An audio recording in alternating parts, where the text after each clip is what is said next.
So this was announced. Listen up and listen good. The next 1 Minute Scraps event is heading south. We're going to Christchurch in 7 weeks' time, making our South Island debut. The division is going to be 100 kilo max. Lads, convicts only need apply. So that was great stuff. Dan the Hangman Hooker joins us, does Yeah, join Dan. us. Now, Dan, great to have you in. A few rules on this this coming up, this As fight. if 1 Minute Scraps was not exciting enough, we're going to add fuel to the fire. So Why for not? the next fight, Why not? the 32 fighters' names will go into the hat, and on the spot, their names will be drawn out randomly and compete straight away. I'm yet to speak to the media in regards to 1 Minute Scraps. I'm going to give one lucky reporter the chance for an exclusive interview. Message me your name, you will go to Waka's hat, and in 1 week's time, I will draw a winner. And you'll never believe who got drawn out of Waka's hat. Well, we did! And here he is, Dan the Hangman Hooker with the It's exclusive. almost like I blatantly rigged it. Because I wasn't going to speak to any other slimy scumbag media. Yeah, I love that you called me a journalist. I know. You'll take it. Yeah. Mate, thank you for coming in. No worries. We always love having you in. It's been nearly a decade, I think, of you coming in here. Sheesh. And we bloody appreciate it. So let's fire straight into it. A lot of chat about it. You haven't had any media. Why convicts? Yeah. Obviously, some people are going to go, what's he doing? So you're, you're going to Christchurch as well, Yeah. and convicts and 32 fights. Yeah, so like initially, the idea from convicts came along, the criminals and convicts came along. Like a lot of people just assume that you're just doing it to get media attention and to get the papers and things like that. But it more came from the first show. I did the first show, and like there was something that kept happening. Guys were telling me that they'd been banned from boxing, or they're not allowed to box, or they've been taken off boxing cards. It just kept happening, and it kept happening. And because I don't know anything about the boxing or how a boxing show runs, but it just kept happening. So I started to ask questions like, what did you do? And they go, I actually don't know. And I was like, how can they all, I'm asking them all, and they don't even know why they're not allowed to box. Just And the so- conviction alone has stopped them? No, not convictions. Yeah, These right. guys are not convictions. They work 9 to 5 jobs. There's guys on the Olympic boxing team that have been taken off. And so I started to look into it. And so what you have to do if you're putting on a boxing show is submit your fight card to the police. The police look through it, and then they can pull anyone off your fight card. And now they don't have to give a reason, and there's no way you can appeal the decision. Oh, right. And so it started like Doesn't make sense. That made comedy to me, and I was like, "What other sport do we have? Like boxing's an Olympic sport, right? Yeah. But do I play a game of rugby and I have to submit my rugby team to the police, and then they can pull out anyone they possibly wanted? And it's not only that they're pulling them off; it's they're not even giving it a reason. And now I've had hundreds of people telling me, like these young boxers that, and we can all agree that combat sport or martial arts is a great tool for young men and women that have too much aggression and energy to direct that towards something and get physically fitter and have a goal, and you're taking their ability away to compete. And for what? And not doing it in a just manner. You're just taking it away without explaining yourselves and without giving any means. And now it's not like this is an obscure rule that's not being enforced. I've had hundreds of boxers come in or 100 boxers message me, and this common theme starts to happen. Yeah, so right. I feel like that rule is being abused by the police. Right. And so instead of going out there and waving my drum and belling, you want to treat us all like criminals, you want to treat us all like convicts, well then Let's have a convict day. let's have a convict, because apparently we're all criminals. Yeah. Right. So what do you say to people that will go, okay, I hear that, and then I still frown upon you having a day where you have 32 convicts because you don't know what they've done to have been convicts? What do you say to the shove naysayers? shove it up your ass. Perfect. What? Perfect answer. What law am I breaking? Now I know the police are not happy with me. They've been in touch with me, and they've publicly spoken to the media that they got eyes on me, and they recommend that I don't do it. They don't like it. Well, last time I checked, you weren't the recommendation police. Yeah. You So weren't you're still looking. You weren't the law police. That's what you should be doing. Yeah. You should be enforcing the law. And now if I'm abiding by all Correct. If I'm abiding by all the laws in New Zealand, I expect to be left alone. Yeah. That's just, you can't just go around telling me what to do. That's not how that works. You're law enforcement, not Roger will tell you what to do, Dan. He'll tell you what to do, mate. So. Oh, he does. He does do that. So you don't think, well, you said convicts, but it not necessarily might not be convicts fighting though, would it? From where do you sort of draw the line? Ryan's got Where do I diversion. draw the line? Ryan has Where do I draw the diversion. line? So, well, diversion. Yeah, you know, like count? You're in.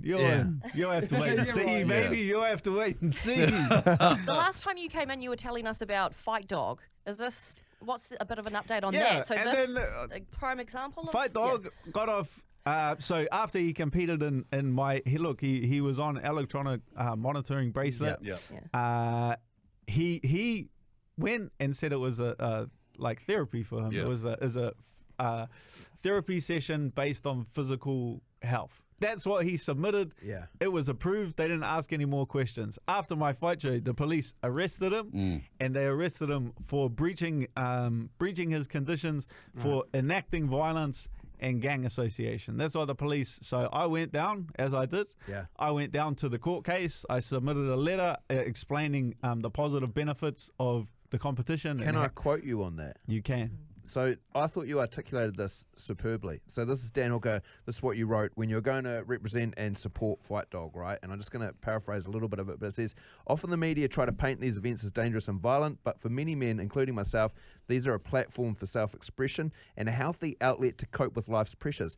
This was one of those. As participation in combat sport grows, it's becoming a vehicle for personal growth, a way for men to discover their limits, test character and resilience. It helps men heal, builds self-esteem and confidence, regulates emotions, forges community. Physical activity is a proven tool to help men overcome mental health issues.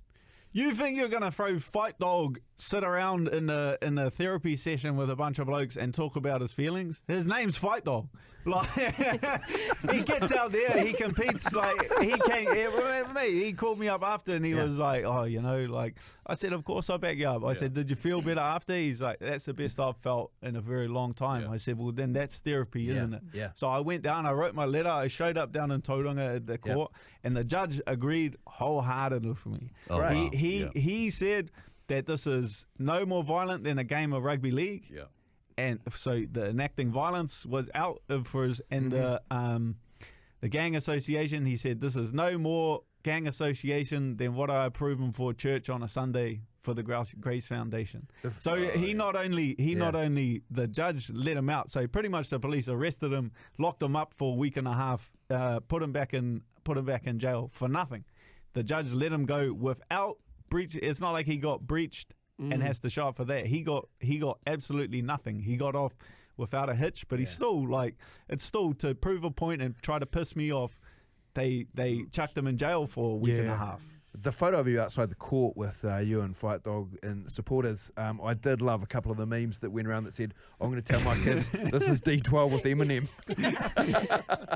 The internet's undefeated. Iconic. So you got five weeks to go, so you're going to go to Christchurch, because one of them was in your backyard. Obviously, you'll need a backyard in Christchurt. How's that going to work? Anywhere in Riccarton, Fendleton? We got. What do you I can't tell you where it is, Yeah. boys. I Yeah. can't tell you where it is. You got to. But this one's cool, man. We got.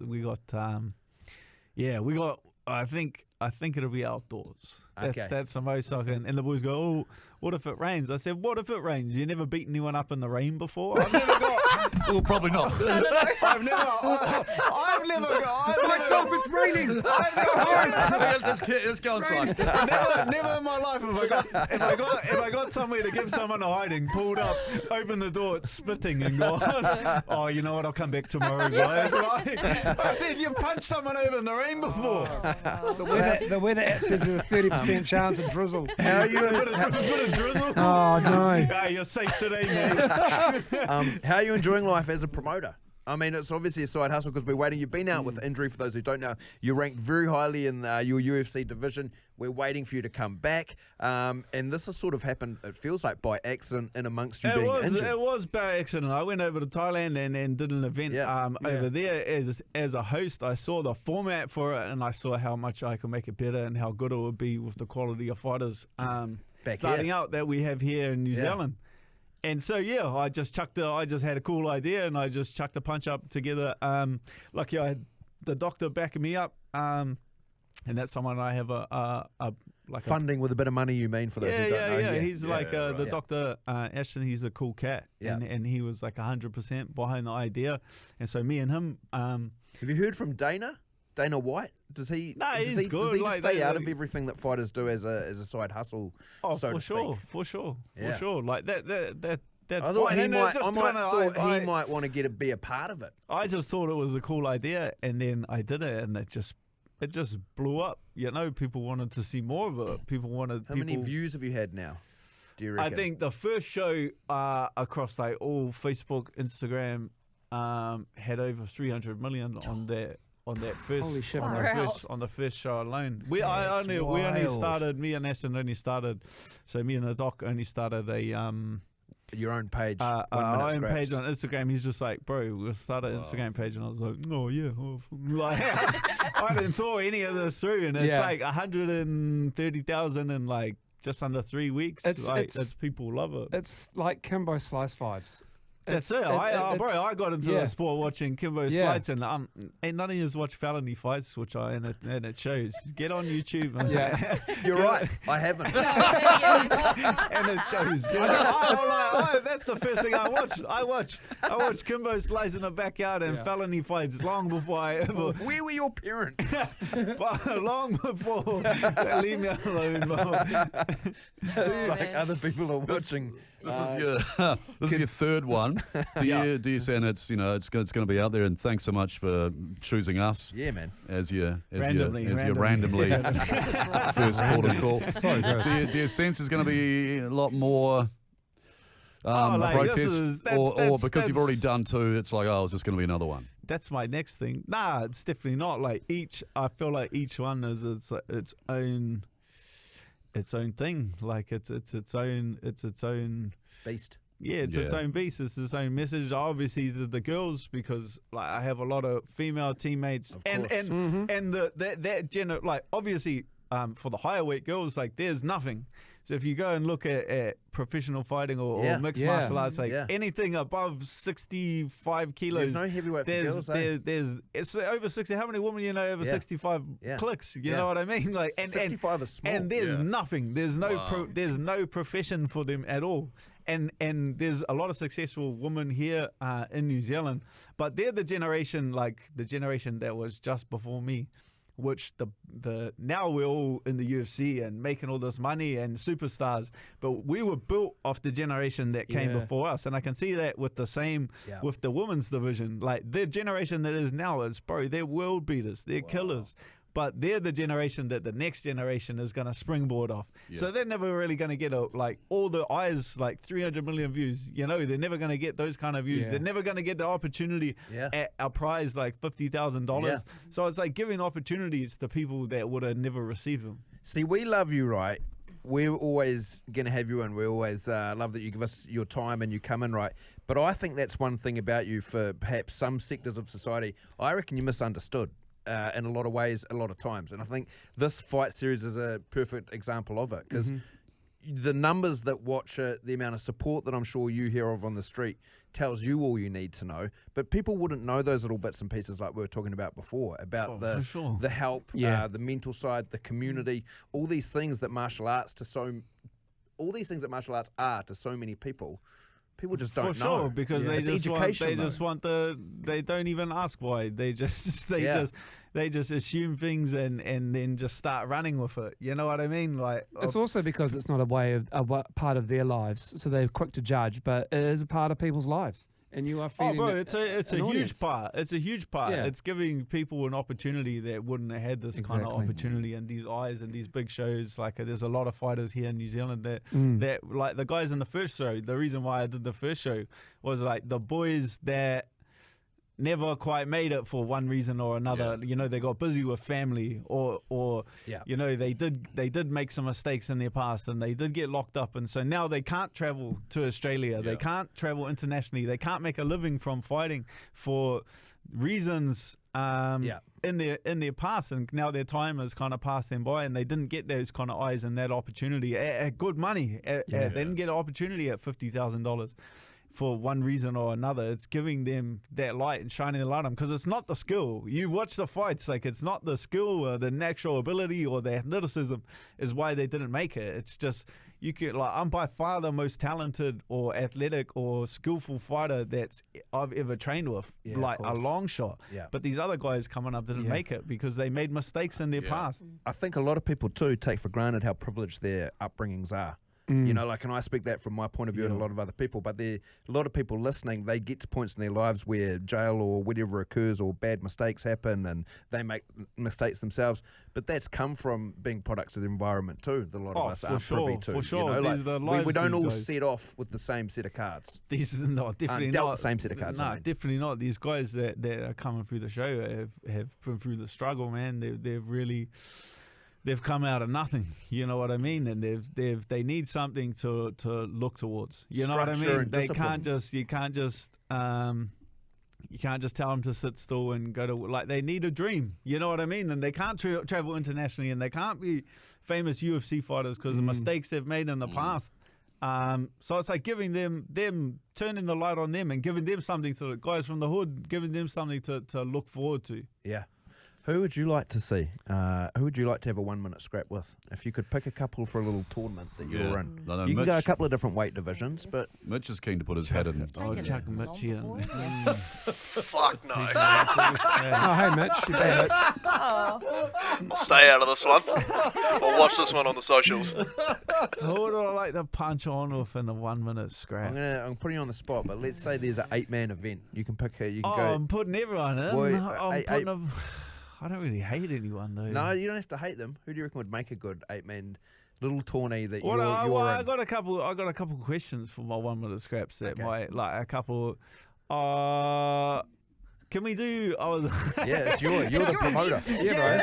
Well, You tell us what you wanna do. obviously, could you do man and woman in the same event? Sure. I don't know. Maybe And not. how young's too young? Oh, yeah. Yeah.